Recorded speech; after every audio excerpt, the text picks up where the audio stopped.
Fox yanked his katana from its sheath and thrust it directly into Haishi's face. The eyes of the Hyuga clan head returned to him sightlessly. Fox nodded, satisfied, and sheathed his sword, the point of which had been a hair's breadth away from tickling Haishi's eye.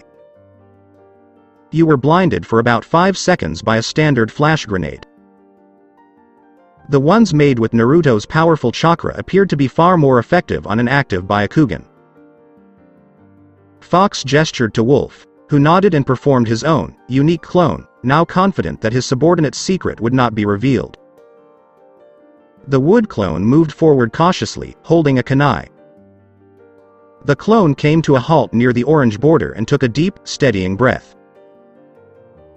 With the seriousness of a seasoned shinobi, he raced forward, arms extended for balance, aware of everything around him.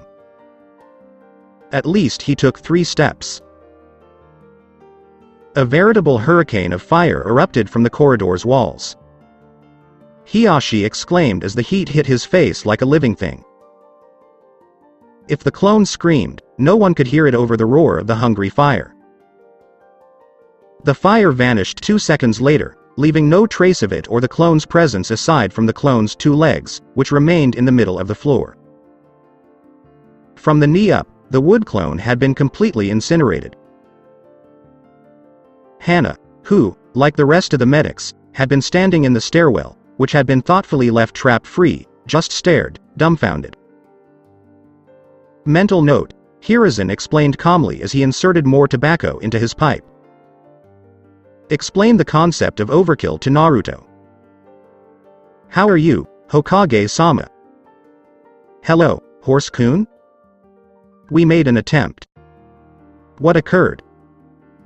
Hiruzen inquired, unsure whether he wanted to know. He rejected our reality in favor of his own. We're in it right now. And so it went, with the Anbu and their Hokage, as well as Hiashi and a team of medics, traversing the path of death. This was only possible because holding the door on the other side of the corridor open temporarily disabled all the traps, allowing the medics to pass. That was also a good thing. They were required. None of them could think of a single floor that was worse than the others. So far, Haishi's least favorite floors had been the first, where the incident had occurred, and the third. It wasn't so much the raging fire above as it was the great circular saw blades zigzagging their way across the floor at breakneck speed. What bothered him the most was being forced to army crawl through that sticky orange syrup. However, if he had been beheaded or burned alive, it would have probably ruined his day. To make matters worse, once they got through, they were all covered in feathers, making them look like large orange chickens. Iruka sighed as she looked at the classroom clock. After more than 2 hours, neither Naruto nor Hinata had arrived at school. Iruka excused the rest of the kids for recess with a tired smile. He turned around and waved to Mizuki, telling him he was going to find some class cutters. Mizuki smiled and told him that it was no problem and that he should hurry and bring the stray animals back. Iruka frowned slightly, not sure if he liked how Mizuki used the word strays before shaking his head and letting the thought pass. The Chunin marched out of the academy, his shoulders squared. This should be quick. They had taken much longer than expected, but victory was close at hand.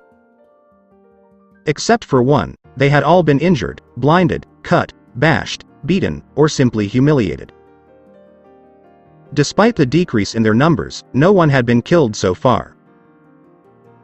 The medics were overworked, having to treat a wide range of injuries caused by the traps. Hiashi, in particular, required a great deal of attention. When so many flash bombs were used, it appeared that the Byakugan was more of a hindrance than a help.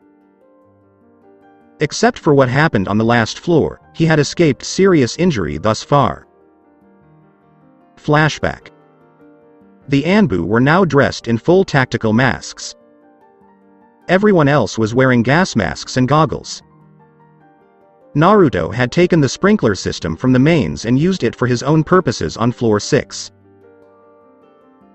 The first sign was when they heard the hiss of escaping air before shinobi began dropping to the ground, surrounded by life-threatening traps and completely unable to control their bodies. Surprisingly, Hiyashi was able to avoid the effects through sheer will and Hyuga dignity, even if it made the occasional mad giggle he let out all the more creepy. At the very least, Hiruzen had identified the person responsible for the reported missing bottles of laughing gas. Unfortunately, the breathing apparatus did not protect their eyes, which resulted in a lot of pain, swearing, and cursing when the first of the Anbu walked into the next floor. Hiruzen didn't want to know where Naruto had obtained so much capsicum spray. The final floor, on the other hand, was quite surprising. Instead of anything that could harm them, they had been soaked in a large amount of tuna oil of all things. While it would take them an eternity to get the smell out of their clothes, it was not a deterrent, despite the fact that it made for dangerous footing as they went through the usual, or, to be more precise, unusual, traps. The final floor was the most devastating to their forces. The oddest thing about it was that there was not a single man-made trap. "Everyone, hurry up, we're almost there," Horse yelled, rallying the Anbu around him as he kicked open the door. It revealed a tranquil corridor flooded with sunlight, as well as a furry figure sitting up in the middle of the room, staring at them intently. Horse took 2 slow steps back, very carefully. Bull, one of the unit's tougher Anbu, just clomped forward, staring at the animal, who returned his gaze with an almost orgasmic look of pure anticipation. "Hey, isn't this the fire daimyo's wife's cat?" Tora swooped down. There was carnage. End of flashback. Hiruzen shuddered at the thought of that cat's claws tearing through the porcelain masks of his Anbu like tissue paper. That tuna oil ruse, followed by the devil cat, was pure sadism. Ibiki would be pleased. He had decided to give in to the suggestions of his genin and junin sensei and raise the price of the mission to hunt that cat down after witnessing the massacre that creature could cause with his own 2 eyes. He honestly didn't remember that cat being so bad back in the day. Meanwhile, the Anbu had arrived at Naruto's door and were now playing Janken to see who would have to actually knock on the damn thing. Somewhere on the 3rd floor, one of the Anbu had the bright idea of going through one of the doors and simply cutting their way through the walls to the other side. He was quickly recruited for the mission. After a long time, said Anbu came crashing out of the same door he had entered, completely unconscious. They couldn't get anything out of him other than his traumatized cries about Spoon's andemise. He was now scheduled for a meeting with Yamanaka. They had also discussed going through an open window and climbing around with kunai as climbing spikes. The deterrent to that tactic was dubbed the sucker punch wall. Nobody wanted to put Naruto's ingenuity to the test when it came to defending his own front door. Wolf was ultimately the one who knocked on the door. Not because he had lost at Janken. Fox had lost, but because Wolf had teased his senpai about losing, he was immediately ordered to do it himself. Wolf knocked once and cringed instinctively, only to find himself completely unharmed. He sighed and knocked loudly, only to be rewarded with the sound of movement within the apartment. They gradually heard the sound of locks being opened. And then it opened, and then it opened. The door finally opened, revealing Uzumaki Naruto. He was wearing a nightcap that seemed to be eating his head and stumbled slightly, catching the door with one hand to steady himself and rubbing sleep out of his eye with the other. "Nani?" he asked, trying and failing to hold back a yawn. Those who had made it to the top felt a decrease in their desire to kill as they gazed at the adorable sight in front of them. Naruto let out a long, low whistle after finally opening his eyes and taking in the sight of the war-torn Anbu in front of him. Damn. What in the world happened to you? The collective thought of those present was, urge to kill, rising.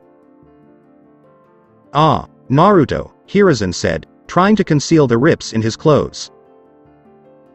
"If you don't mind, I'd like to speak with you briefly. Naruto shook his head. Of course, Gigi, I don't see why that would be a problem. Naruto's response was cut short when he was hit in the back of the head with a chalkboard eraser. You too. What are you doing still here? Academy began more than 2 hours ago. Naruto begged Iruka for forgiveness, completely ignoring the Hokage in favor of prostrating himself in front of the user of the demon-headed jutsu. The others were simply staring at the scene in front of them, first at Iruka, then at Naruto, and finally at each other. Excuse me, Iruka-san. Iruka stopped beating Naruto with a paper fan and noticed the other people in the room for the first time. Ah. Hokage, Lord. I didn't see you there, Gomen. Iruka said, nervously bowing his head to the others. That's fine, Iruka, that's fine. But I have one question for you. How did you get in here? Hiruzen inquired cheerfully. I just went in through the back door, Hokage-sama. What about the back door? Yes, Anbu Fox-sama, Naruto frequently forgets the little things, so it's not uncommon to find him forgetting to lock his back door. I see, Fox said, before politely asking his subordinates. So, who checked to see if the back door was locked or not? This question was met with silence. Haishi's loud giggle broke it, causing Naruto to look at him with an expression that could easily be translated as WTF. As a result, Naruto took a significant unintended step backwards. He didn't like the expression on Haishi's face, especially with that twitching brow. Naruto-kun? Come back to bed, you really overdid it last night. Hinata walked in, her hair disheveled by sleep, her eyes bright and her expression content, wearing one of the jackets Naruto was supposed to grow into, which came just about mid-thigh. Naruto smiled as he looked at Hinata. He liked seeing her dressed in his colors because it made her seem his.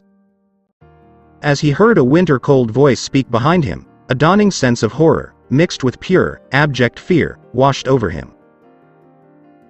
May I inquire, Uzumaki-san, what my daughter is doing here? Naruto gulped and turned around to face Haishi's rage. He had never imagined Haishi's glare could be more intimidating than those he had already witnessed.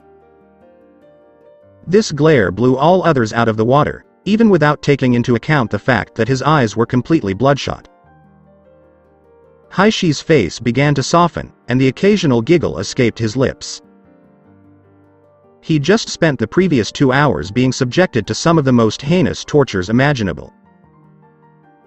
Flash bombs had brutalized his eyes, and he had been subjected to pain and humiliation on a scale unseen since Kushina Uzumaki. In front of Konoha's top Anbu, he had gained and lost respect. And now, after all of that, he arrived at his destination to find his daughter in the company of a male, dressed as said male. It made no difference whether he liked the boy or not. Hyuga's dignity had all but vanished. Hiashi burst out laughing, cracking his knuckles for emphasis, and Naruto could feel the blood draining from his face. Slowly, he crept up on the trembling blonde. Oh, fuck me, Naruto exclaimed, bracing himself for pain. Haishi's brow began to twitch even more wildly. Wrong answer, he said cheerfully before charging at him. Naruto ran screaming like a little girl. Hiashi caught him by the scruff of his orange jumpsuit as he escaped through the back door and onto the street. There is no mortal being who can escape the all-seeing Byakugan, Hiashi stated sternly. Naruto's eyes widened in surprise. Without a doubt. If a mortal being was unable to escape the Byakugan, he would have to resort to something more. Log, help me. With a small poof, a puff of smoke engulfed the boy. The Anbu, who had just been ordered by their Hokage to save Naruto's life, watched as Konoha's main road filled with smoke. When it cleared, it revealed logs, many logs, that had banded together to form Naruto's escape stepping stones. Hiashi cursed and began his pursuit. Meanwhile, Hinata had already dressed and attempted to flee, only for the Hokage's wrinkled hand to clap onto her shoulder. "Not so fast, little lady," Hiruzen replied, smiling. "You have to get to school." "And how about Naruto-kun?" Hinata inquired, concerned. "I'll mark him as sick, possibly injured," Iruka patiently explained. The Anbu, who had begun drawing up a second contract for the Hokage to sign after staring at Naruto's escape route, snorted. Hiashi would have to first capture the Orange Devil. So that's it for today. I hope you guys enjoyed it. Don't forget to like, share and subscribe to the channel for more awesome stories like this. Thank you. See you all in my next video.